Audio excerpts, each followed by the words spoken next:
قصتنا بتبدأ في آخر شهر يناير سنة 2025 مع تطبيق تليجرام بعد ما ظهرت عليه مجموعة جروبات صينية بتبيع باكج كده متكونة من فيديوهات وصور بأسعار تتراوح من 15 ل 20 دولار للعينات ومن 30 ل 40 دولار للنسخة الكاملة، واللي كانت عبارة عن 11 فيديو زائد 98 صورة، ومحدش كان عارف ايه محتواهم غير بس الناس اللي اشتريتهم من على الجروبات الصينية. لغاية ما بيعدي كام اسبوع وفي شخص من اللي اشترى الباكج دي بيسرب 3 فيديوهات وكمان صورتين على منصة تواصل اجتماعي يفضل ان انتوا متعرفوش اسمها. الجروب معروف على المنصة دي باسم Watch People Die. المهم ايه اللي كان جوه الفيديوهات والصور دي اللي اتسربت بالتفصيل، لان حرفيا يا جماعه مش هقدر اعرضها لكم هنا باليوتيوب، ولو عندكم فضول تشوفوا البعض من الصور والفيديوهات دي كملوا المقطع للنهايه لاني هقول لكم هتلاقوهم موجودين فين.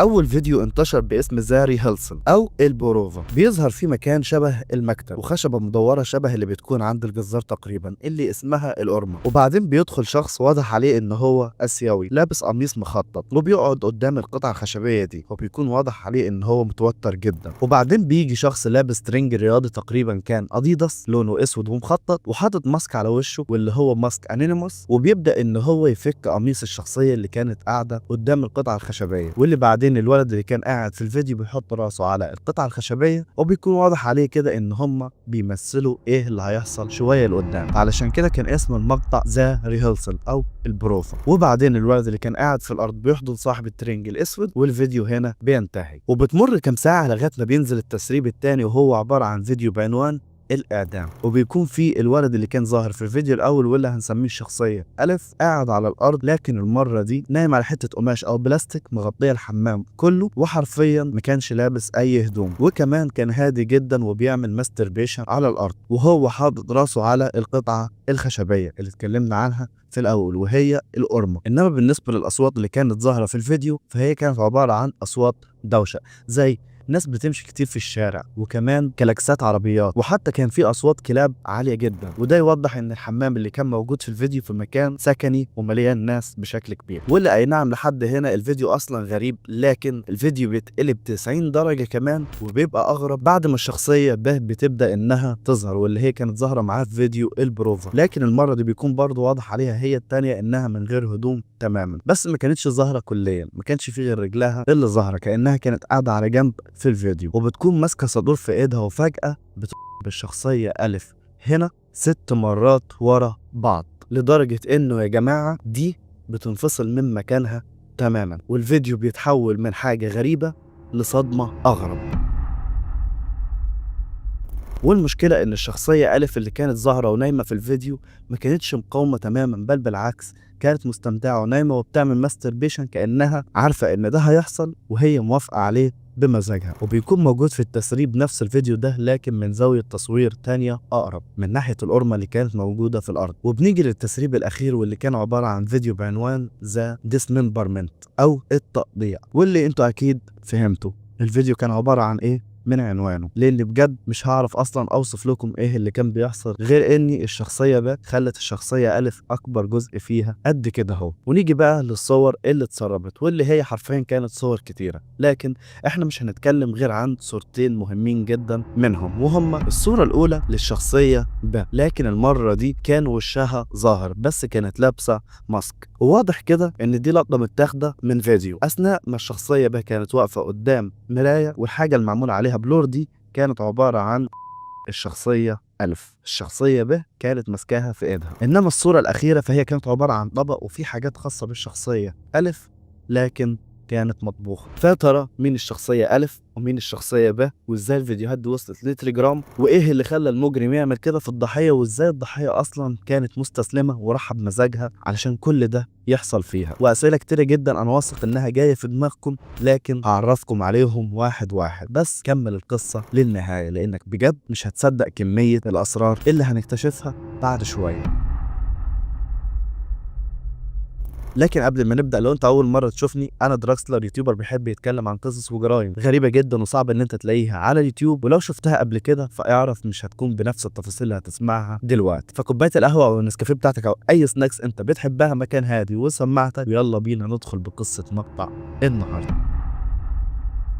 زي ما شفتوا وسمعتوا كمية الحاجات الغريبة اللي حصلت في الفيديوهات والصور اللي انتشرت واتسربت، وبرغم انها بعد ما اتسربت قدرت المنصة انها تمسحها بشكل سريع وكمان تعمل بان للجروب، الا ان الفيديوهات دي الناس لحقت انها تحملها وانتشرت بشكل كبير جدا وسط كل الناس اللي كانت مذهولة من بشاعة الجريمة وغرابتها. فعلشان كده الناس بقى عندها فضول وكانت عاوزة تعرف مين المجرم اللي عمل كده ومين كانت الضحية. واول حاجة قدروا ان هم يستنتجوها بشكل سريع جدا وهي من ملامح الشخصية وبعض الآثار اللي كانت في الفيديوهات ان الشخص اللي كان في الفيديو ده هو شخص فيتنامي. فعلشان كده الموضوع لقى انتشار اوسع واكبر في فيتنام. فالمهم كل الناس اللي كانت مهتمه بالقصه دي قرروا ان هم يتجمعوا مع بعض علشان يحاولوا يجمعوا مين هو المجرم او حتى بس يعرفوا اساميهم. فعلشان كده ظهر فجاه على فيسبوك جروب اسمه اوسنت، والجروب ده كان معظمه ناس فيتناميين عندهم فضول للقصة وكمان ناس عندهم خبرة في الانترنت، وحتى كان من ضمنهم هاكرز. كلهم اتجمعوا علشان يعرفوا مين الشخصيات اللي ظهرت في الفيديوهات دي وايه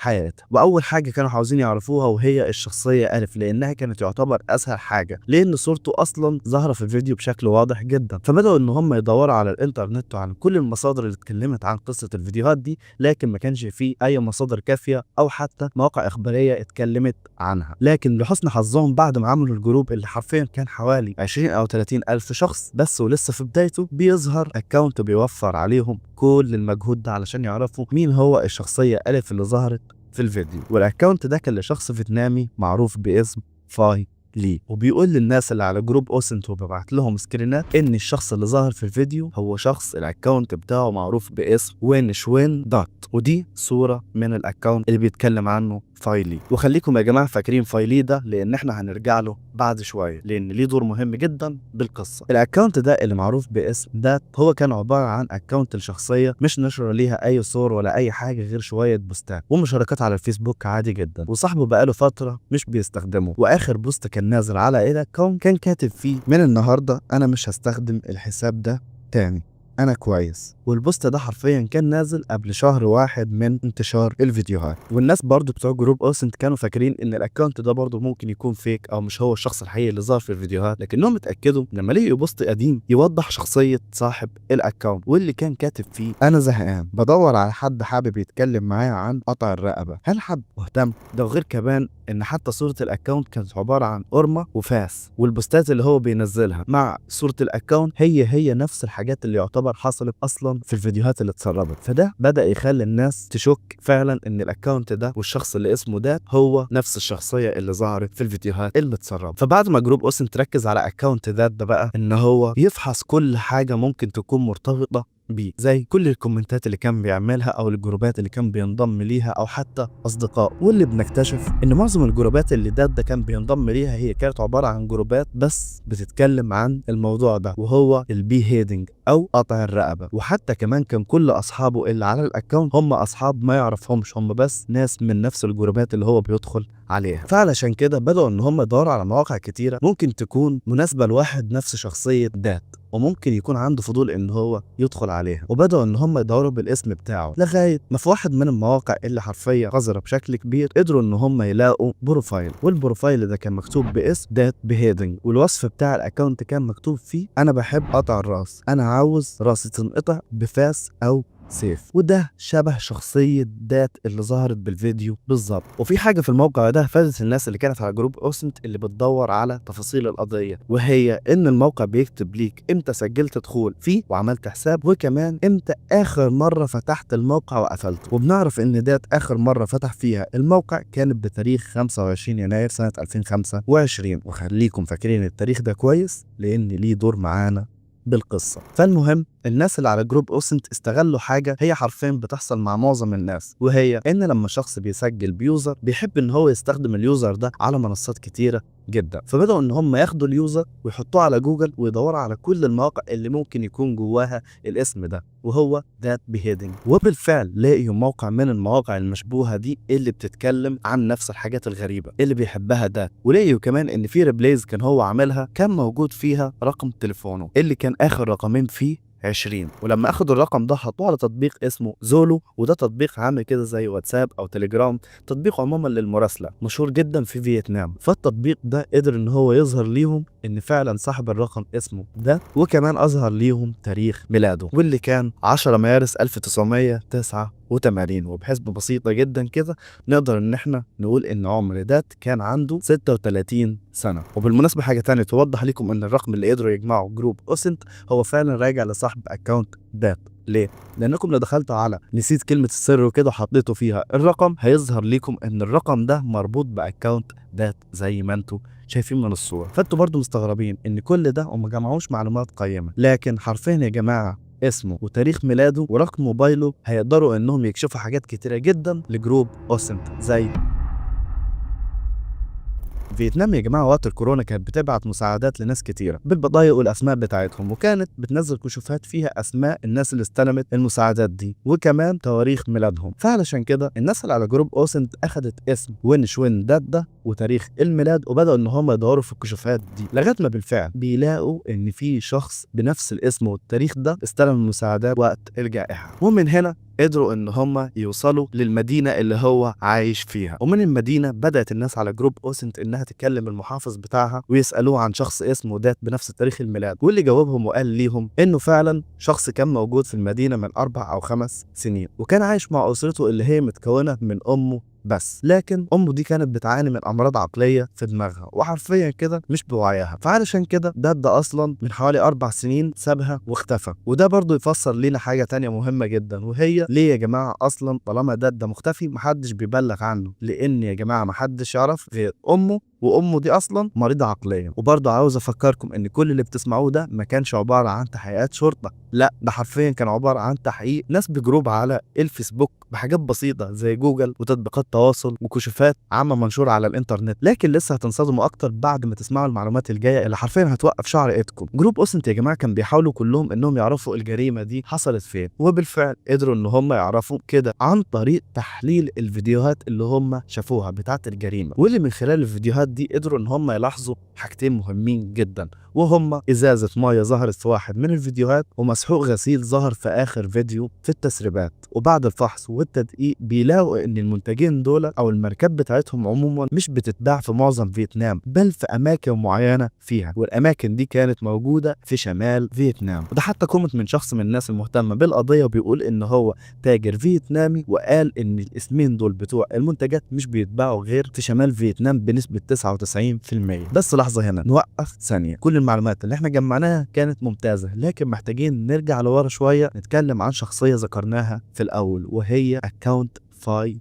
لي. فاي لي نشر اكتر من محادثه ما بينه وما بين دات، وبنعرف من خلالهم اكتر من حاجه زي ان دات مريض نفسي ووصل لحاله من الاكتئاب صعبه جدا، وكان دايما بيشوف نفسه ان هو انسان مش كويس ومريض، وحتى كان بيقول على نفسه ان هو قبيح وما يستاهلش ان هو يكون موجود في الحياه. وغير كده بيقول انه معرفش ينجح في حياته ولا اي حاجه. الحاجه التانيه بقى ان دات ده يا جماعه كان مهووس بشكل رهيب بفكره قطع الراس، وكان دايما بيتفرج على مسلسلات انمي او مانجا بتتكلم عن نفس النقطه دي. ده حتى كان في نوع مانجا معين بلغه تقريبا يابانيه او صينيه كان هو اللي مترجمها ونشرها على واحد من المواقع، وده اسمه جوه الموقع. وكان نفسه ان اللي يعمل فيه كده تكون بنت معاها سيف او فاس تقطع راسه، لكن الموضوع ده كان صعب جدا بالنسبه له لان مفيش واحده ممكن توافق اصلا تعمل فيه كده من غير اي سبب. فعلشان كده لجأ ان هو يروح للجروبات الوحشه اللي اتكلمنا عنها في البدايه والمواقع الغريبه اللي بدأ من خلالها ان هو يدور على راجل ممكن يعمل فيه كده ويكون حابب الفكره. فعلشان كده بيظهر معانا فاي لي وبنعرف ان هو كان وسيط في العمليه دي. ليه؟ فاي لي برضو كان من ضمن الناس اللي بتدخل جروبات القطع والحاجات اللي زي كده، فاتعرف على شخص اسمه شانج وعرض عليه الموضوع وقال له ان في واحد صاحبي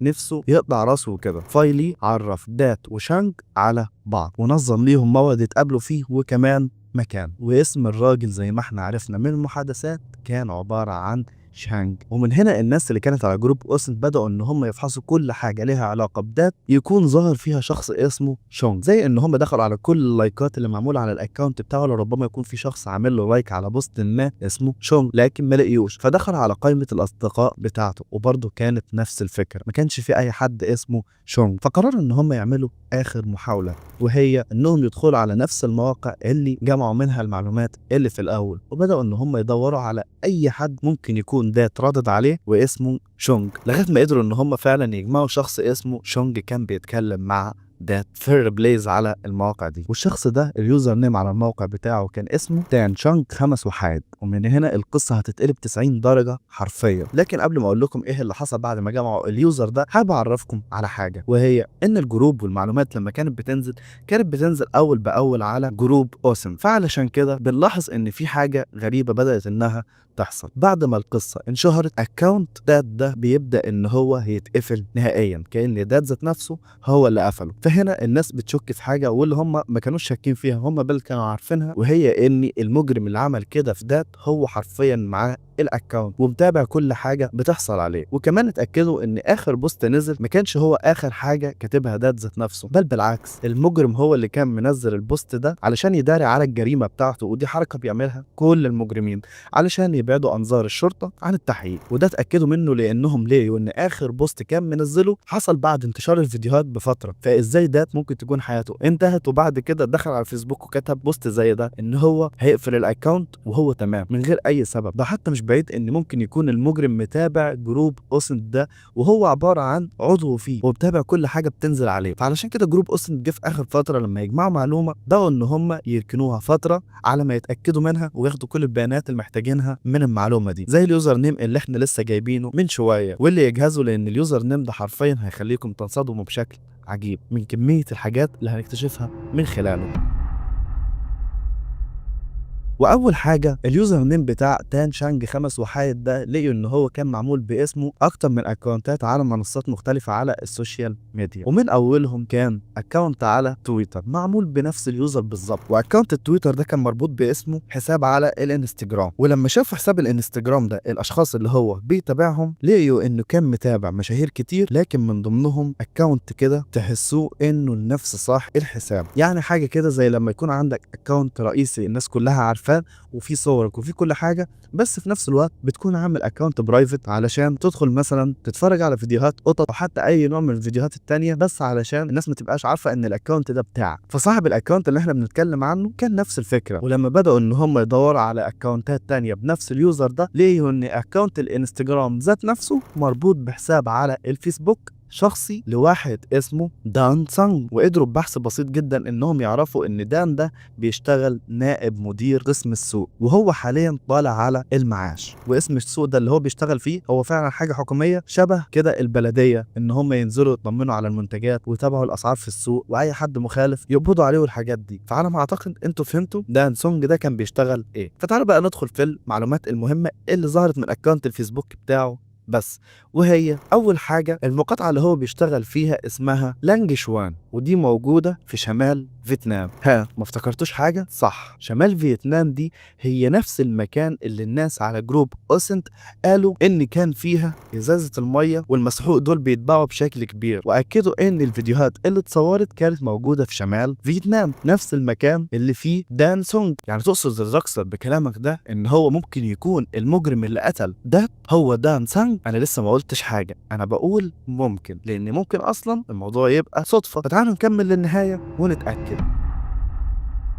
زي ما قلت لكم سانج كان متقاعد عن العمل، لكن حالته الماديه كانت ممتازه، وكمان كان كبير واحده من اكبر العائلات في فيتنام، وكمان متجوز وعنده ولدين، وواحد من اولاده دول واللي هو الولد الكبير كان شخص بيحب السوشيال ميديا بشكل كبير، وخصوصا الفيسبوك بينشر عليه حاجات كتيره جدا ومعظمها حاجات شخصيه اصلا. فده كان بالنسبه لجروب اوسنت كنز معلومات يقدروا يحللوها علشان يتاكدوا هل هو ده الشخص اللي عمل كده في دات ولا لا. ومن ضمن الحاجات اللي قدروا ان هم يطلعوها من اكونت ابن دان سانج وهي بطاقه ابن دان سانج ذات نفسها اللي كان مكتوب عليها عيد ميلاده واللي هو 13 9/2002. وليه الرقم ده كان مهم؟ لانه كان نفس الرقم اللي معمول تاتو على ايد المجرم في الصورة اللي كانت من ضمن الباكج اللي المجرم كان فيها ماسك راس الضحية. وكمان حاجة تانية، في الهايلايت اللي موجودة على اكونت ابن دان سانج في صورة كده كانت مميزة لابن دان سانج وهو قاعد قدام العربية بتاعته ولابس ترنج اديداس رياضي لونه اسود وفيه خطوط بيضة، واللي لو انتوا فاكرين هو نفس الطقم اللي كان الشخص المجرم في الفيديوهات اللي كانت موجودة في الباكج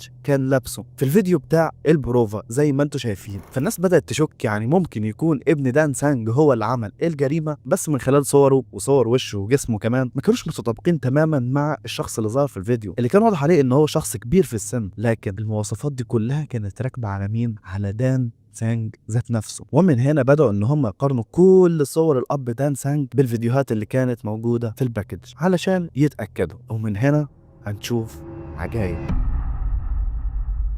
اول حاجه جابوا ليه صوره رسموا عليها كمامه ولقيوا ان ملامحه كانت نفس ملامح الشخص اللي عمل الجريمه، وانهى حياه ده شكله شعره لون بشرته عينيه كل تفصيله كانت نفس شبه المجرم اللي ظهر بالفيديوهات ده. اصلا لقيوا ليه صوره كان لابس فيها يعتبر كمامه بنفس الشكل لكن بلون تاني، ومن خلال صور كتيره جدا على الفيسبوك بداوا ان هم يلاحظوا ان في ندبه على رجله اليمين لونها اسود كده وصغيره، ولاحظوا منها انها كانت برضو موجوده في نفس رجل المجرم اللي ظهر في الفيديو. وكمان هم الاثنين كان فيهم نفس العلامه اللي هي علامه الولاده او الوحمه، اللي هي بتبقى حاجه مثلا مختلفه عن لون البشره حاجه بسيطه زي ما انتم شايفين في الصور. هم الاثنين فيهم نفس العلامه بنفس المكان تحت بطنهم، وحتى التاتو اللي اتكلمنا عنه في الاول هم الاثنين عندهم نفس التاتو اللي مكتوب عليه تاريخ ابن دان سانج على كتفه في نفس المنطقه. وهنا جروب اوستن تتاكدوا 100% ان دان سانج هو اللي ارتكب الجريمه، لكن برضه كانت كل الادله دي مش ادله كافيه وممكن يهرب منها قدام الشرطه او المحكمه لو راح هناك. فعلشان كده بداوا ان هم يحققوا في المكان اللي حصلت فيه الجريمه ذات نفسها، يعني مش في المقاطعه اللي هم جمعوها او في شمال فيتنام،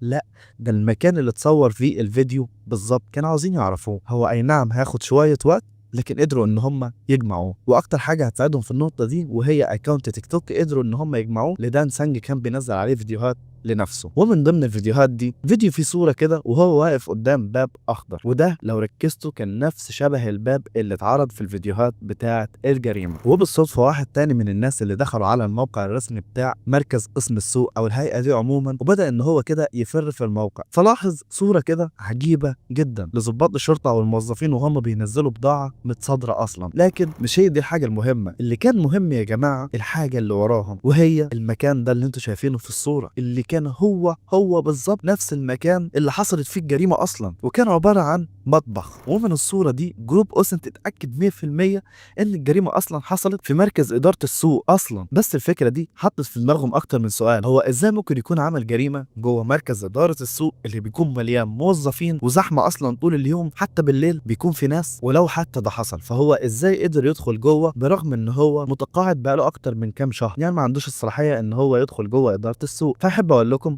اول حاجه فكره ان هو ما يقدرش يدخل جوه لا فكرة غلط، لأني دان سانج بسبب حكم خبرته والفترة الكبيرة اللي قعدها في المركز ده فهو كان عارف حاجات كتيرة لسه الموظفين الجداد ما يعرفوش يتعاملوا معاها من ناحية الشغل وكده، فعلشان كده كانوا سامحين ليه إن هو يروح مركز إدارة السوق وكمان يكون معاه ليه مفاتيح لما يحتاجوا لأي مساعدة منه، فهو كده كان عنده الوصول لدخول المبنى. انما الحاجه الثانيه هو ازاي عمل الجريمه برغم ان المبنى ده معظم الوقت بيكون زحمه وفي ناس وموظفين كتير. احب اقول لكم فاكرين الموقع القذر اللي كان ده بيدخل عليه واللي قدروا ان هم يجمعوا له اول دليل اصلا منه، واللي كان بيسجل اخر مره فتح فيها الموقع واللي كانت بتاريخ 25 يناير سنه 2025. اهو التاريخ ده يا جماعه اللي جروب اوسن كان متوقع فيه ان ده حصلت معاه الجريمه في اليوم ده، واللي بالمناسبة اليوم ده في فيتنام هو يوم من أيام عيد قومي أو ديني، فعلشان كده الناس في اليوم ده بالتحديد بتاخد أجازة أكتر من 7 أيام، سواء أصحاب المحلات أو الموظفين الحكوميين اللي هم اصلا المفروض سايبين مفتاح المركز لمين؟ لدان سانج. فعلشان كده حتى لو راح هيفضل 7 ايام جوه محدش بيفكر ان هو يوصل او يدخل عليه حتى. ومن كل الادله دي عرفنا هو ازاي عمل الجريمه جوه المركز من غير ما حد يشوفه لانه كان في يوم اجازه. والحاجه الثانيه عرفنا المكان اللي حرفيا عمل الديسممبرمنت لده جواه وهو المطبخ اللي انتوا شفتوه في الصوره، لان كانت في ادوات كتيره جدا هتساعده جوه. لكن السؤال اللي برضه ممكن كتير منكم يفكر فيه وهو فيديو البروفا. الفيديو كان واضح عليه ان هو في مكان مختلف مختلف او نضيف شويه غير الاماكن اللي ظهرت مع جروب اوسن. الموضوع بكل بساطه هو مش مكان مختلف ولا اي حاجه، لا البروفا اتعملت في نفس المبنى الاداري ده. ليه؟ في اكونت التيك توك بتاع دان سانج كان في فيديو كده واخده ومصوره قدام المكتب بتاعه، واللي ده شكل الفيديو، فكان ظاهر من الخلفيه تفاصيل من المكتب. اهو التفاصيل دول يا جماعه لو ركزتوا فيهم هتلاقوا ان هم نفس التفاصيل اللي موجوده في فيديو البروفا، ونفس الفازه ونفس المكان ونفس حتى مصدر الاضاءه. فده يعرفنا انهم عملوا الفيديو الاول بتاع البروفا في المكتب بتاع دان سونج. انما فيديو الاعدام فحرفيا هو مش محتاج تحقيق ولا اي حاجه، هو اتعمل في حمام المبنى الاداري ده من تحت، ودي صوره اصلا لنفس مكان الجريمه بس من غير ما يكون فيها جريمه ولا اي حاجه. دي اتسربت من موظف من موظفين المركز، واللي حرفيا الحمام ده يعتبر اكتر حمام مرعب بالتاريخ. لكن المهم الموضوع لغايه ما وصل لهنا انشهر بشكل كبير، ده لدرجه انه وصل حتى لدان سانج ذات نفسه، لان حتى كانت في ناس بتروح وتراقب البيت بتاعه وهو كان بيلاحظها، وفي شخص صور البيت بتاعه من بره، ودي على فكره صوره حقيقيه للبيت،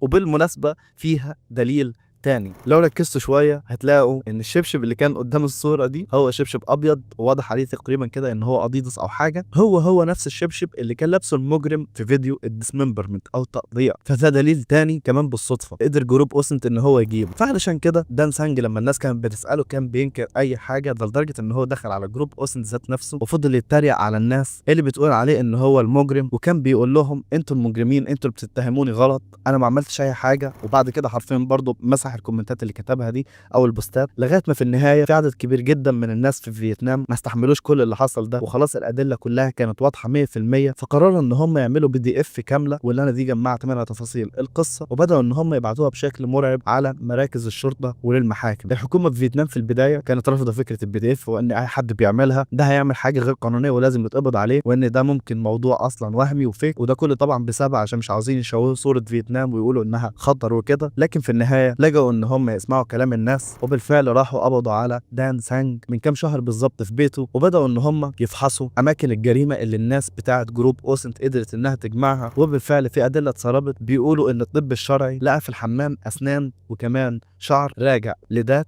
وفي المطبخ اللي حصل فيه الديسممبرمنت لقوا فيه فتات عظام متكسر في اماكن كده صعب ان اي حد يركز معاها او يوصل لها. وفي معلومات متسربه من المحكمه لان لسه القضيه شغاله حاليا بتقول ان دان سانج بعد ما قطع الجثه حرفيا اخذ معظم اجزائها ورماها في البحر، والباقي رماها في اماكن فيها زباله كتير او حتى اطعمه للكلاب. وبيقولوا ان عمل كل ده بدافع مادي، لان هو عمل الفيديوهات دي علشان يبيعها على الانترنت علشان يكسب منها فلوس. بس لسه المعلومات الاكيده من المحكمه ومن الشرطه ما نزلتش، فممكن مع الوقت لو في تحديثات جديده نزلت عن القضيه دي هكتبها لكم تحت بالكومنتات. لكن بجد كان في كام سؤال حيروا ناس كتيره، زي هل دي كانت اول مره دان سانج يعمل فيها حاجه شبه كده؟ احب اقول لكم من وجهه نظره على حسب الفيديوهات اللي انا شفتها للجريمه دي، لا مستحيل دان سانج تكون دي اول مره ليه. هو كان محترف جدا وعارف هو بيعمل ايه اصلا طول الجريمه. وبالنسبه للفيديوهات والصور الحقيقيه اللي ممكن معظمها ما نزلش في المقطع ده، تقدروا تدخلوا على الانستجرام في اخر ستوري هنزلها وهحطها لكم في الهايلايت، وهتلاقوا كل الصور والفيديوهات اللي ممكن اقدر احطها لكم، لان مش كلها هتكون قابله ان اي حد ممكن يتفرج عليها.